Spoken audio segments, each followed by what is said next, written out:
نورالدین زنگی کو نبی علیہ الصلوۃ والسلام نے مصر میں سوئے ہوئے خواب سے اٹھا دیا، فرمایا کہ اٹھو اور میری عزت اور ناموس کے لیے مدینہ منورہ پہنچو۔ نورالدین زنگی نے مہینوں کا سفر ہفتوں میں طے کر کے گھوڑے دوڑاتے ہوئے مدینہ منورہ جا پہنچا۔ تو اس کی وجہ ہمارے بزرگوں نے یہ لکھی ہے کہ نورالدین زنگی کو حضور نے ان وجہ سے اپنی خدمت کے لیے منتخب فرمایا کہ اس نے اپنے دور حکومت میں ہر شہر کے اندر دارالحدیث قائم کی، بڑے بڑے اس نے دارالحدیث قائم کیے، بڑے بڑے شیخ الحدیثوں کو تنخواہیں دی، کہا کہ یہاں بیٹھ کر صرف میرے نبی کی حدیث پڑھاؤ۔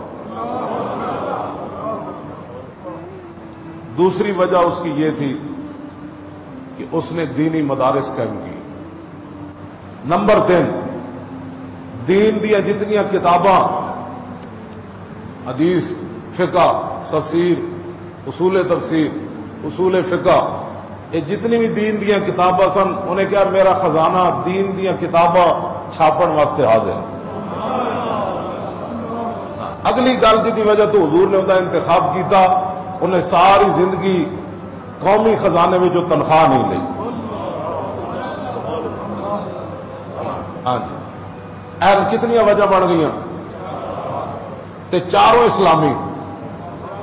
اس زمانے میں یہ سازش کی کہ حضور کے جسد اطہر کو روضہ انور سے نکال لیا جائے، اور پھر باقاعدہ انہوں نے 2 اشخاص کو وظائف پڑھا کر کے، داڑیاں رکھوا کر کے، جبہ و دستار پہنا کر کے مدینے میں بھیجا، صوفیاء کے، نیکوکاروں کے، علماء کے، زاہدین کے روپ میں، اور انہوں نے وہاں ایک جگہ کرائے پہ لے لی اور اپنی کارروائی کا آغاز کر دیا۔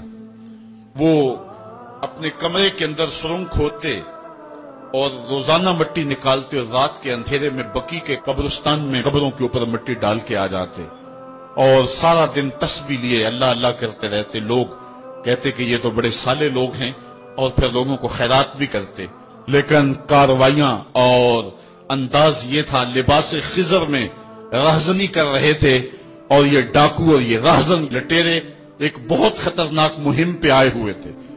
جب وہ بالکل قریب پہنچ گئے، اور ایک روایت میں آتا ہے کہ حضرت عمر کے پاؤں کا انگوٹھا بھی ننگا ہو گیا، حضور علیہ السلام سلطان نورالدین زنگی کو خواب میں ملے، اور ان کی شکلیں دکھائی کہ یہ 2 موذی مجھ کو تکلیف دے رہے ہیں۔ تو سلطان فوراً اٹھا اور کہا مدینے میں کوئی غیر معمولی واقعہ ظہور پذیر ہوا ہے، اور اس نے جلدی سے کچھ سواروں کو اپنے ساتھ لیا اور کچھ خزانہ ساتھ لیا، اور فوجوں کو حکم دیا کہ وہ تیار ہو کر کے جلدی میرے پیچھے آئیں۔ مدینے میں پہنچ کر کے اس نے دعوت عام کر دی اور لوگوں کو کہا کہ آؤ میرے دسترخوان نعمت سے کھاؤ، اور لوگوں کو خیرات کرنے لگا۔ سارا مدینہ اس کے پاس آیا، لیکن جو شکلیں اس نے دیکھی تھی اس کو وہ نظر نہ آئی۔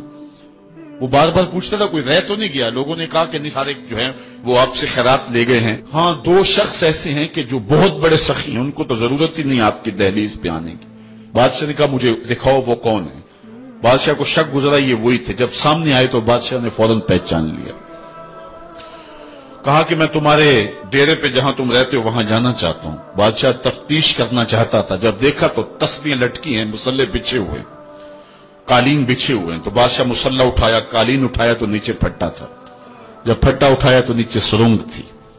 پھر بادشاہ نے ان کو جانوروں کے پیچھے بندھوا کر کے چروا دیا، اور میں نے تاریخ میں پڑھا سلطان نورالدین زنگی مدینے کی گلیوں میں پھر اس کے بعد روتا پھرتا تھا، اس کی آنکھوں میں آنسو تھے، اور کہتا تھا یا رسول اللہ تمہاری مہربانی کہ یہ ڈیوٹی میرے ذمہ لگائی ہے، ورنہ کائنات بھری پڑی تھی، یہ سعادت مندی میرا مقدر کہ اس نوکری کے لیے مجھے منتخب کیا ہے۔